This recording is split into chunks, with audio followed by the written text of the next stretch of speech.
Hi friends, this is Vincent. நம்ம சேனலுக்கு உங்களை அன்புடன் வரவேற்கிறேன். நம்ம சேனல் வந்து பார்த்தீங்கன்னா உங்களோட கெரியரை செட் பண்ணுறதுக்காக தான் 12th நிறைய இம்பார்ட்டன்ட் கொஸ்டின்ஸ் வந்து நம்ம சேனல் அப்லோட் பண்ணிட்டு இருக்கோம். கண்டிப்பாக நம்ம சேனலை ஃபாலோ பண்ணுங்கள். மறக்காமல் உங்கள் ஃப்ரெண்ட்ஸுக்கும் மேக்ஸிமம் நம்ம சேனலை பற்றி சொல்லுங்கள். அது மட்டும் இல்லாமல் நம்ம சேனலில் கூட வாட்ஸ்அப் குரூப்பில் கண்டிப்பாக ஜாயின் பண்ணிடுங்க. வாட்ஸ்அப் குரூப்பில் ஜாயின் பண்ணிட்டீங்க அப்படின்னா நாம போடக்கூடிய வீடியோஸ் எல்லாமே உடனே உங்களுக்காக வந்துட்டே இருக்கும். சரியா? அதனால் கண்டிப்பாக நம்ம சேனலோட வாட்ஸ்அப் குரூப்பில் ஜாயின் பண்ணிடுங்க. ஓகே ஃப்ரெண்ட்ஸ், அதாவது நம்ம எந்த அளவுக்கு நம்ம வந்து எக்ஸாமுக்கு ப்ரிப்பேர் பண்ணுறோமோ அந்த அளவுக்கு வந்து பார்த்திங்க அப்படின்னா பேப்பர் ப்ரெசன்டேஷனும் ரொம்ப ரொம்ப முக்கியமானது. சரியா? அதனால் இந்த பேப்பர் ப்ரெசன்டேஷன் அதுவும் முக்கியமாக 12th மேக்ஸுக்கு போய் என்ன சார் பேப்பர் ப்ரெசன்டேஷன் அப்படின்னு சொல்லி கேட்குறீங்களா? அதாவது சில விஷயங்களை மட்டும் நம்ம சேஞ்ச் பண்ணிட்டோம் அப்படின்னா பேப்பர் ப்ரெசன்டேஷன் முடியும் போது நீங்கள் என்ன பண்ணலாம்னு சொல்லி பார்த்தீங்கன்னா நல்லபடியாக இப்போ வந்து நீங்கள் ஒரு இது வரைக்கும் நீங்கள் வந்து ஒரு 80 மார்க் நீங்கள் எடுக்கிறீங்க அப்படின்னா ஒரு 83, 85 வந்து பார்த்தீங்க அப்படின்னா பேப்பர் ப்ரெசன்டேஷன் மூலியமாக உங்களுக்கு வந்து பார்த்தீங்கன்னா நீங்கள் எடுக்கிறதுக்கு வாய்ப்புகள் வந்து அதிகமாக இருக்குது. சரியா? அதனால் இந்த வீடியோ ஸ்கிப் பண்ணாமல் லாஸ்ட் வரைக்கும் நீங்கள் கேளுங்க. கண்டிப்பாக உங்களுக்கு வந்து நிறையா மாற்றங்களை உங்களோட பேப்பரில் நீங்களும் பார்க்கலாம். சரியா? ஏன் பேப்பர் ப்ரெசன்டேஷன் வந்து ரொம்ப முக்கியம் அப்படின்னா, அதாவது நீங்கள் 3 மணி நேரம் எழுதக்கூடிய பேப்பரை ஒரு 10 மினிட்ஸில் அவங்க திருத்த போகிறாங்க. சரியா? அப்போ அந்த 10 மினிட்ஸில் நாம் அவங்கக்கிட்ட பேசணும். அப்போ நாம் அவங்கக்கிட்ட பேசணும் அப்படின்னா நம்ம ப்ரெசன்டேஷனும் என்னன்னு பார்த்தீங்கன்னா பேசி தான் ஆகணும். அப்போ தான் நம்ம மேலே ஒரு நல்ல அபிப்பிராயம் வரும். அந்த நல்ல அபிப்பிராயம் தான் நமக்கு வந்து மார்க் குறைக்கலாம் அப்படின்னு சொல்லி அவங்க கை போகிற நேரத்தில் பரவாயில்ல நல்லா தானே எழுதியிருக்காங்க அப்படின்னு சொல்லி மார்க் வந்து கொடுக்கறதுக்கு நம்ம என்னாச்சு பார்த்தீங்கன்னா அவங்க மனநிலையை மாற்றுறதுக்கு பேப்பர் ப்ரெசன்டேஷன் வந்து ரொம்ப முக்கியமானதாக இருக்கும். ஓகே, இப்போ நீங்கள் பார்த்துருக்கிறது வந்து பார்த்தீங்கன்னா இந்த 1 மார்க் கொஸ்டின்ஸ். சரியா? இந்த 1 மார்க் கொஸ்டின்ஸில் நல்லா தெளிவாக நீங்கள் கவனிச்சுங்க. அதாவது ரூல்ஸ் வந்து எப்படி மாற்றிருக்காங்க அப்படின்னா கொஸ்டின் நம்பர், ஆப்ஷன், ஆன்சர் இது 3மே கரெக்டாக இருந்தால் மட்டும்தான் உங்களுக்கு வந்து ஒரு மார்க் வந்து பார்த்திங்கன்னா கிடைக்கும். ஏன்னா நிறைய பேர் என்ன பண்ணுவாங்க அப்படின்னு சொல்லி பார்த்தீங்கன்னா ஆப்ஷன் வந்து டி ஆப்ஷன் எழுதிட்டு ஆன்சர் வந்து ஏக்குரிய ஆன்சர் வந்து எழுதி வைப்பாங்க. அப்போ டிஓ இல்லை ஏஓ ஏதாவது 2ல் 1 கரெக்டாக இருந்தால் கூட என்னச்சு பார்த்தா மார்க் கிடைச்சிடும்ல அப்படின்னு சொல்லி பசங்க சில பேர் பண்ணுவாங்க. அதெல்லாம் மாற்றிட்டாங்க. அதனால் அதெல்லாம் தெளிவாக நீங்கள் பார்த்துக்குங்க. சரியா? அதனால தான் இந்த மாதிரி நம்ம என்ன பண்ணுவோம் வச்சு பார்த்தீங்கன்னா ஒரு மார்ஜின் இருக்குது. அந்த மார்ஜின் பக்கத்திலே ஆப்ஷனுக்கு ஒரு மார்ஜின் போடலாம். அதுக்கப்புறம் வந்து பார்த்தீங்கன்னா ஆன்சர் இந்த மாதிரி நீங்கள் போட்டு தெளிவாக எழுதுறீங்க அப்படின்னா ஈஸியாக நம்ம என்ன பண்ணலாம்னு சொல்லி பார்த்தீங்கன்னா பேப்பர் திருத்துறவங்களுக்கும் கொஞ்சம் ஈஸியாக இருக்கும். சார் பேப்பர் திருத்தவங்களுக்கு ஈஸியாக இருந்தால் எங்களுக்கு மார்க் வந்து ஈஸியாக அடிச்சு விட்ருவாங்களா? அப்படி கிடையாது. இப்போ நீங்கள் உங்கள் மேலே ஒரு நல்ல அபிப்பிராயத்தை நீங்கள் உருவாக்கணும். அதை நீங்கள் கண்டிப்பாக நீங்கள் ஃபாலோ பண்ணுங்கள்.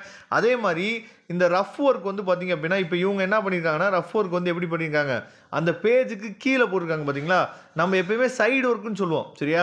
சைடில் நீங்கள் பண்ணாமல் இந்த மாதிரி பேஜுக்கு கீழே உங்களோட அந்த ரஃப் ஒர்க்கை நீங்கள் பண்ணீங்க அப்படின்னா இந்த இடத்துல வந்து பார்த்தீங்கன்னா பேஜ் வந்து என்ன இருக்குது, இந்த இடத்துல கொஞ்சம் பிளாங்காக இருக்குது. ஏன்னா நிறைய பேர் சைடு ஒர்க் பண்ணுறது என்ன ஆயிடுது அப்படின்னா அப்படியே கொஞ்சம் அந்த மார்ஜின் போட்டு தான் எழுதுவீங்க. சைடு ஒர்க் பண்ணும்போது அந்த மார்ஜினை தாண்டி இந்த பக்கம் ஆன்சர் எழுதிக்கிங்க பார்த்தீங்களா? இந்த பக்கம் நமக்கு வர்றதுக்கு வாய்ப்புகள் வந்து அதிகமாக இருக்குது. சரியா? அதெல்லாம் நீங்கள் தவிர்க்கணும்னு நினச்சிங்க அப்படின்னா நீங்கள் இந்த மாதிரி கீழே அந்த பேஜு கீழே ஒரு மார்ஜின் கீழே போட்டுட்டு நீங்கள் ரஃப் ஒர்க் என்னன்னு சொல்லி பார்த்தா கீழே நீங்கள் எழுதலாம். அதை நீங்கள் தெளிவாக பார்த்துங்க. அதுக்கப்புறம் 2 மார்க் கொஸ்டின்ஸ். சரியா? 2 மார்க் கொஸ்டின்ஸில் ரொம்ப முக்கியமானது என்னன்னு சொல்லி பார்த்தீங்கன்னா அதாவது அந்த ஆன்சர்ஸ் இருக்குது பார்த்தீங்களா? அந்த ஆன்சர்ஸை இந்த மாதிரி என்ன பண்ணலாம்னா ஒரு பாக்ஸ் போட்டு கூட நம்ம என்ன பண்ணலாம்னா காட்டலாம். சரியா? அது ரொம்ப தெளிவாக இருக்கும். சப்போஸ் நீங்கள் வந்து நிறைய பேர் என்ன நினைப்பீங்க அப்படின்னா சார் அந்த ஃபார்முலாவுக்கு நம்ம பாக்ஸ் போட்டு காட்டினா நல்லா இருக்கணும் சார். இப்போ del = b² - 4ac அப்படிங்கிற அந்த டிஸ்கிரிமினண்ட்டோட அந்த ஃபார்முலாவுக்கு பாக்ஸ் போட்டு காட்டலாம்ல சார், அப்போ அது இன்னும் கொஞ்சம் நல்லா இருக்கும்ல அப்படின்னு சொல்லி நினைக்கலாம். நல்லா நீங்கள் தெளிவாக அந்த ஃபார்முலா வந்து கரெக்டு அப்படின்னு உங்களுக்கு தெரிஞ்சிச்சு அப்படின்னா நீங்கள் பாக்ஸ் போட்டு காட்டலாம், எந்த பிரச்சனையும் இல்லை. ஆனால் அந்த ஃபார்முலா வந்து மிஸ்டேக்காக இருக்குமோ அப்படின்னு ஒரு சந்தேகம் வந்துச்சு அப்படின்னா நீங்களே ஹைலைட் பண்ணி காட்டக்கூடாது.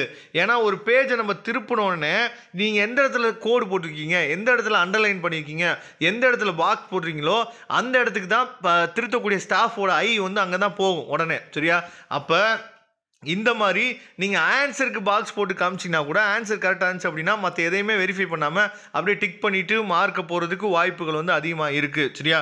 அதனால் இந்த மாதிரி நீங்கள் ஆன்சருக்கு என்ன பண்ணலாம்னு சொல்லி பார்த்தா பாக்ஸ் போட்டு நீங்கள் காட்டலாம்.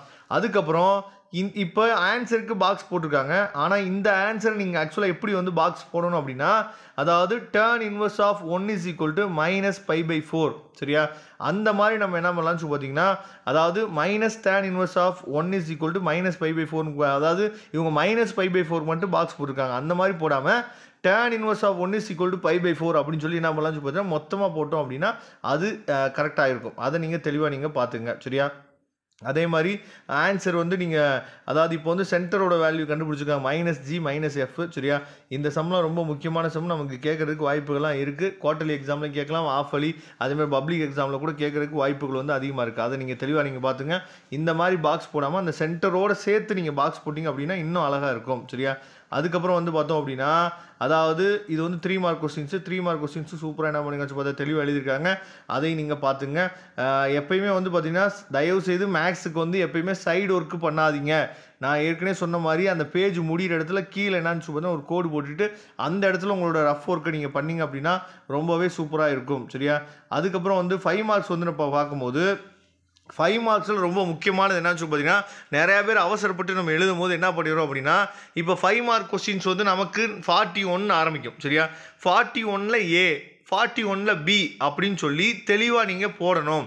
இதை நிறையா பேர் என்ன பண்ணுறோம்னு பார்த்தா விட்டுடுறோம். ஒரு ஆர்வத்தில் நம்ம எழுதும் போது 41 மட்டும் போட்டு என்னன்னு பார்த்தா விட்டுறோம். அப்படி போட்டு எழுதாதீங்க தயவுசெய்து. சில நல்ல ஆசிரியர்கள் திருத்துறாங்க அப்படின்னா சரி பையன் வந்து போடலை அதனால் 41ல் A நம்மளே போட்டு விட்றலான்னு சொல்லி சில பேர் போடுவாங்க. சில பேர் என்ன பண்ணுவாங்கன்னா கொஸ்டின் நம்பரே போடல அப்படின்னு சொல்லி அடிச்சு விட்டுருவாங்க. அந்த மாதிரிலாம் நடக்கிறதுக்கு வாய்ப்புகள் இருக்குது. அதே மாதிரி இப்போ நான் பேராமெட்ரிக் ஃபார்ம் அப்படின்னு சொல்லி இங்கே கொடுத்துருக்காங்க. அந்த ஃபார்முக்கு என்ன பண்ணுங்கன்னா அந்த ஃபார்மை எழுதிருக்காங்க பார்த்தீங்களா.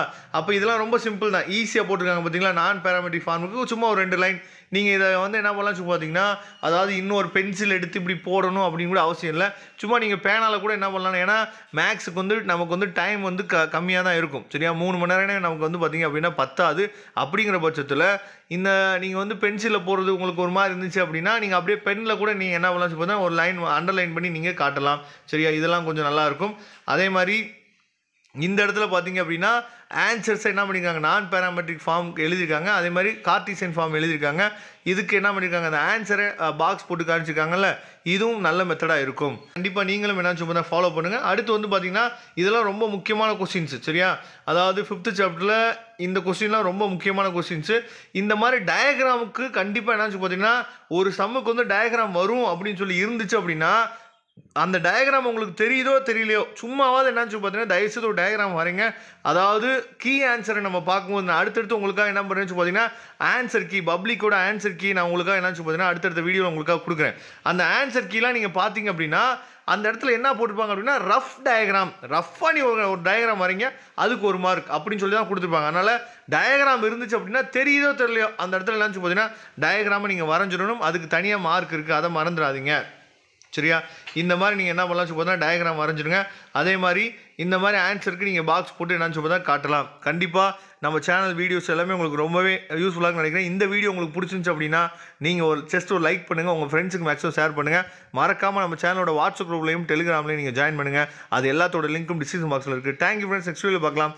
அதுவரை உங்களிருந்து விடைபெறுவது உங்கள் நண்பன் வின்சென்ட். தேங்க்யூ.